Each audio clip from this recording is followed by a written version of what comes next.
aujourd'hui de e-réputation et de savoir gérer sa notoriété sur Internet. Donc moi je suis accompagné d'un avocat, Axel Mescal. Bonjour. Bonjour Franck.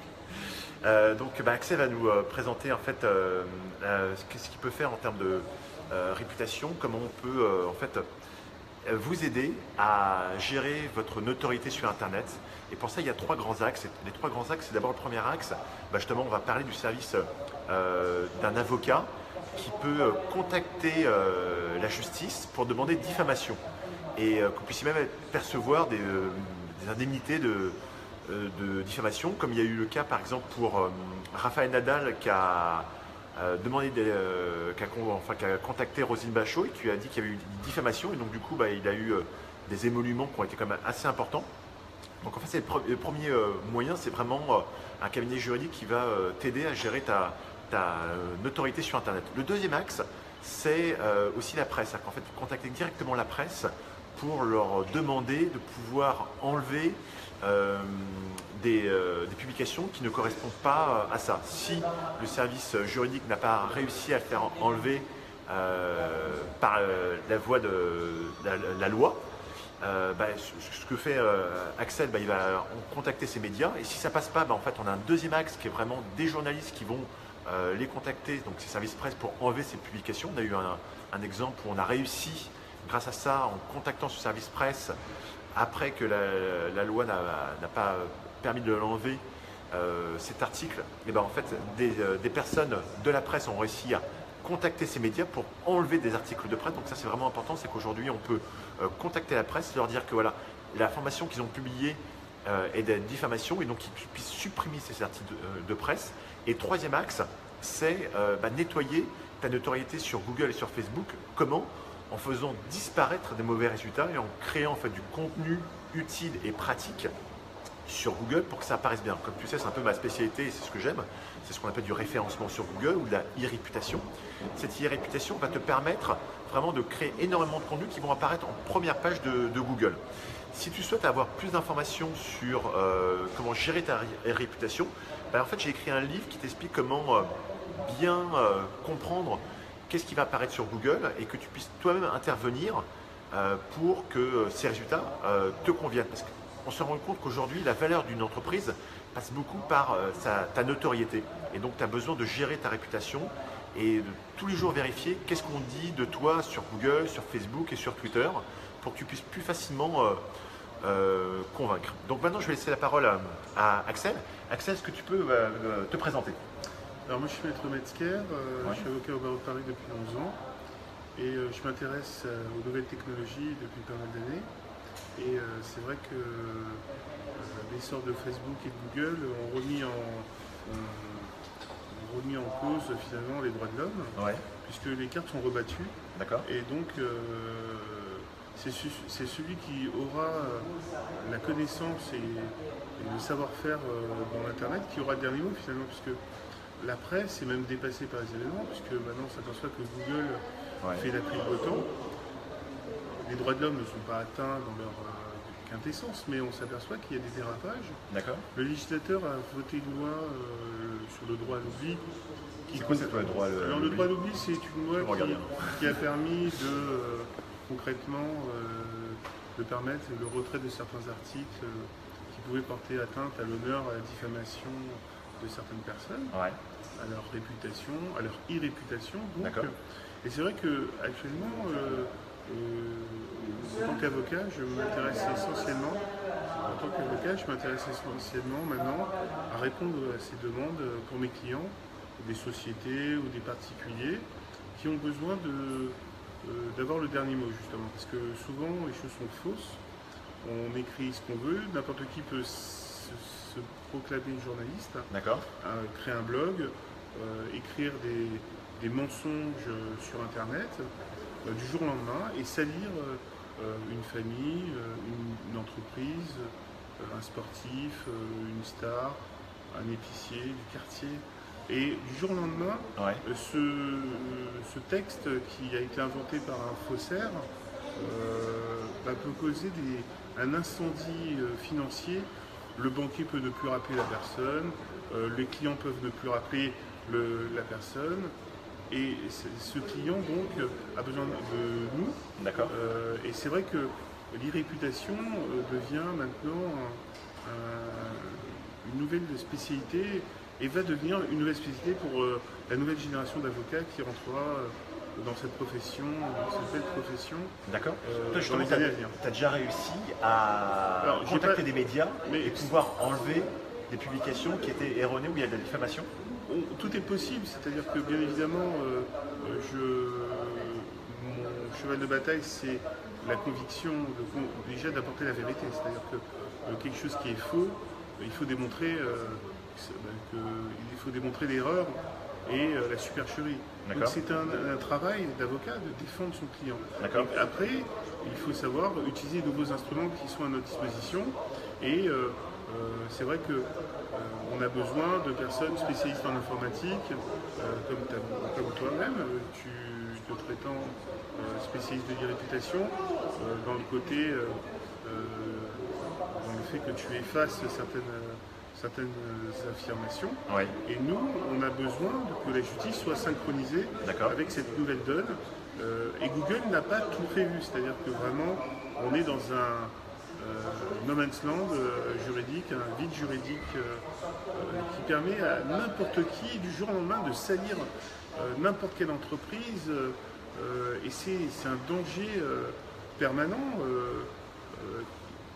Qui n'a pas eu peur d'un troll sur Facebook, d'une médisance, du jour au lendemain de salir, mais d'une facilité. Et est-ce que tu peux intervenir justement pour qu'on puisse, par On la s'aperçoit- justice, mais bien sûr. faire réparer ça, que Mais bien l'information soit véridique? Alors plus les enjeux sont gros, plus les moyens sont importants, bien évidemment. On ne défendra pas de la même manière une entreprise qu'un simple particulier. Mais tu interviens Les besoins- aussi bien pour les particuliers que les entreprises? Ben, bien sûr. Ah, mais bien sûr, je suis ravi. Donc voilà, donc concrètement, si tu es particulier, et c'est vrai que souvent il y a des personnes qui ont des problèmes de réputation, ben voilà, concrètement pour des sextapes ou parce qu'il y a des personnes qui vont écrire des choses mal intentionnées pour toi. Ben aujourd'hui, tu sais que tu peux faire appel à un cabinet d'avocats qui vont pouvoir gérer ta réputation et demander de diffamation. Je pense à l'exemple, ben, je te parlais de Il y a d'autres Rafael choses à- Nadal. Il y a d'autres choses à préciser, Oui. à mon avis, que il faut savoir que Internet devient vraiment une sorte de... je pense qu'il faut qu'on rentre dans la précision. Si les gens nous regardent, il faut qu'ils comprennent qu'un avocat, c'est pas simplement une personne qui sera dans l'abstraction, il va être dans le concret. C'est-à-dire que quand on voit son image salie sur Internet, c'est comme un miroir. On se voit sali. Et quand on salit un nom de famille, on salit une famille, on salit une personne, on salit son entourage, sa clientèle. Beaucoup de clients m'ont dit, plus beaucoup de clients m'appellent, ma e-réputation. La e-réputation, ça devient une véritable entité juridique actuellement. D'accord.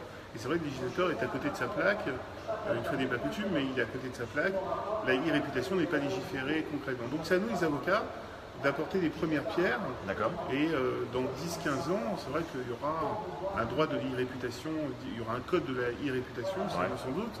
D'accord. Mais en attendant, on doit mettre en demeure, on doit faire des constats Internet, on a énormément d'outils juridiques pour protéger nos clients, leur chiffre d'affaires, leur notoriété, parce que c'est pas normal que n'importe quelle personne illuminée puisse, avec un compte Internet, puisse mettre des photos, salir. Ouais. C'est ce qui se passe aujourd'hui. L'idée, c'est pas de remettre en cause la liberté d'expression. La liberté d'expression, on se bat pour. On se bat pour la liberté d'expression. Simplement, c'est la liberté de J'ai l'impression que tu représentes l'ordre des avocats. Alors oui, alors on est là pour libérer. Pas du tout l'ordre des avocats. Non mais t'es très fort parce qu'on voit que t'es vraiment. On voit que c'est un avocat. On comprend exactement ce que tu veux dire. Non, c'est-à-dire avec que- des belles phrases. Non, mais c'est-à-dire que. Je te remercie du compliment.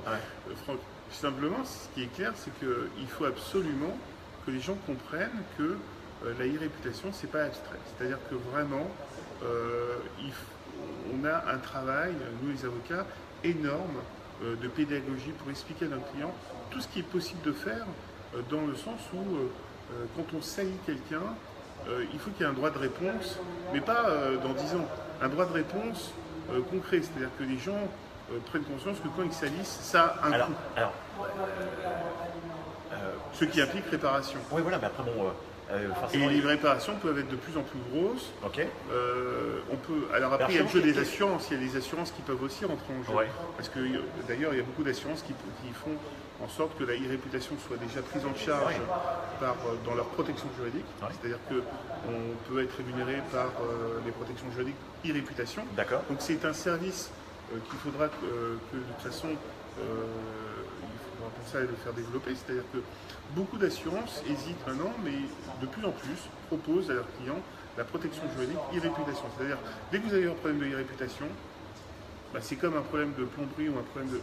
Vous êtes pris en charge. Donc déjà, pour le client, qu'il soit une entreprise ou qu'il soit, surtout pour les entreprises, parce que les enjeux sont plus énormes, mais pour une entreprise ou pour leurs salariés, par exemple, parce que ça remet en cause toute une industrie.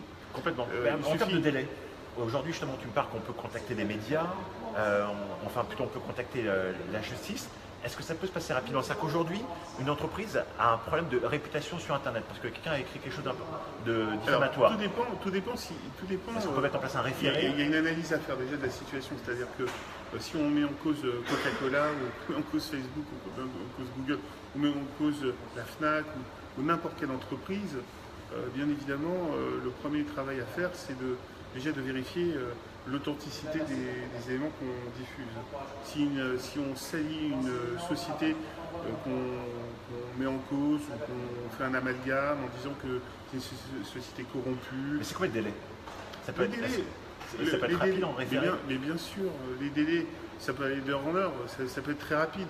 On peut déranger un juge même le dimanche, le problème n'est même pas là. Mais est-ce qu'on peut ensuite avoir des actions pour que ça puisse apparaître rapidement? Tant que Google n'aura pas ses propres gendarmes d'autorégulation et que Facebook n'aura pas ses auto-gendarmes pour réguler l'intérieur de leur mais c'est là où tu dois intervenir pour que tu puisses contacter en référé à la justice. Tant qu'ils n'auront pas les moyens, et ils ne les auront pas, on ne peut pas contrôler 1 milliard d'auditeurs, c'est pas possible.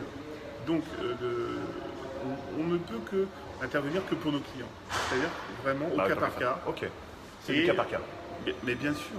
Après, en fonction des résultats, plus ils seront spectaculaires, plus ils seront importants. Si une société, si un particulier a été condamné par 1 million d'euros de dommages et intérêts parce qu'ils ont sali une société pour des motifs faux, ça créera une jurisprudence dans l'état d'esprit des gens. C'est-à-dire qu'ils se diront, avant de salir quelqu'un, je vais vérifier 2 fois.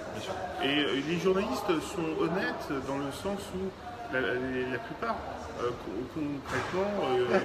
J'adore parce que tu parles vraiment, tu mets en avant les avocats, Google, maintenant la presse, donc voilà, ils passent.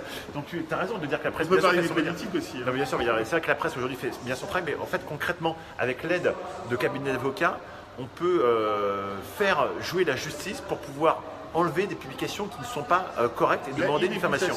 La e-réputation, c'est quelque chose de très important actuellement, puisque on s'aperçoit bien qu'il suffit d'un tweet, l'affaire Filoche par exemple, pour ne citer qu'elle, du jour au lendemain, un député dont on ne connaissait rien, il devient le symbole de l'antisémitisme en France. On voit bien que la force d'un tweet ou la force d'un post Facebook, la force d'Internet est un 5e pouvoir. Ouais. Et ce 5e pouvoir, forcément, nous les avocats, on a un travail énorme à faire. J'allais dire que tous les avocats devraient s'y intéresser. Ouais.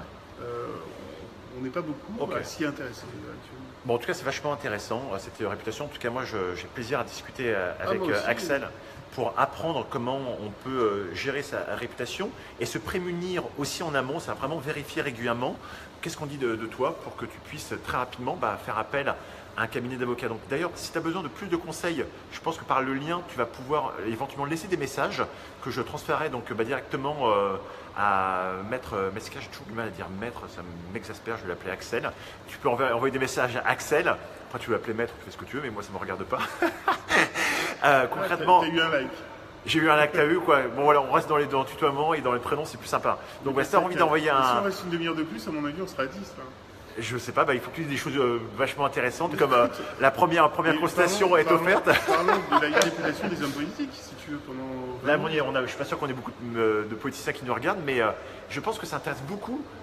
Moi, j'ai beaucoup d'entreprises qui me contactent parce qu'elles ont des preuves de réputation. Mais tu as des exemples de préjudices côté client, quels sont leurs préjudices?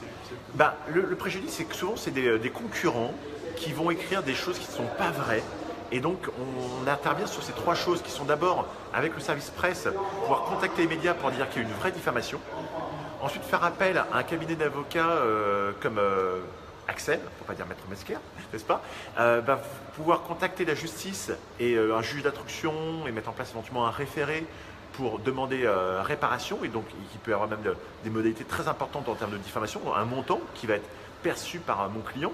Et après, la troisième action, c'est vraiment l'action, ce que nous on appelle de nettoyage sur Internet. C'est vraiment les mauvais résultats qui apparaissaient dans les premiers résultats de Google, on va les faire disparaître, enfin en tout cas ils n'apparaîtront plus dans les premières pages, parce qu'on va créer énormément de contenu qu'on va référencer en première page. Donc voilà, c'est vraiment les trois actions: la presse, le service juridique et la réputation, qui vont permettre à des marques, à des entreprises de pouvoir faire apparaître ce qu'elles veulent et donc développer leurs chiffres, que ce soit plus un frein, ce que des concurrents ou ce que nous on appelle des haters, parce qu'il y a beaucoup des fois même des clients qui vont faire savoir de façon virulente.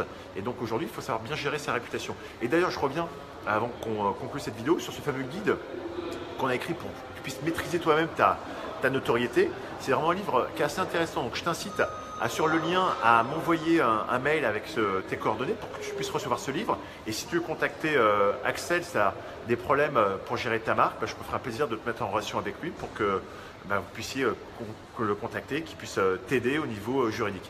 J'espère que cette vidéo t'a plu. N'hésite pas à liker, partager, ainsi de suite. En tout cas, moi, c'est un plaisir. Je pourrais donner un dernier conseil à nos spectateurs. Concrètement, dès qu'ils ont il faut avoir un réflexe. C'est de contacter un huissier, bien évidemment, quand ils sont mis en cause gravement, par leur ex-conjoint, par leur ex-ami, par leur ex-employeur ou pour un... Beaucoup d'accent. ou de futurs employeurs, ou de futurs ex. Pour le futur. En tout état de cause, de prévenir, de faire un constat d'huissier. De faire un constat d'huissier qui est quand même la preuve... Mais ça, tu peux aider, c'est-à-dire qu'en fait, quelqu'un a eu un problème de diffamation. Déjà qu'ils viennent avec le constat d'huissier au cabinet, déjà ça nous aide. D'accord. On gagne du temps. Ouais, avant que ça il faut préserver les preuves. Hein. C'est le droit de la preuve est au cœur de ce processus judiciaire. Hein. Et donc. Les faits, Clouseau, les faits.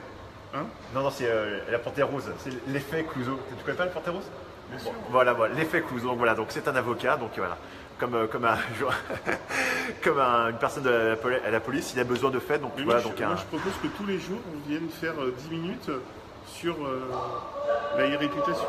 Et likez et on revient. Là, on est tranquille sur les champs. Bientôt, il va venir me voir mes bureaux à Station F pour qu'on avance, parce qu'on a beaucoup de choses à mettre en place pour la réputation. En tout cas, voilà, si cette vidéo t'a plu, fais-le nous savoir et puis on en fera d'autres. La réputation, c'est l'avenir des droits de l'homme.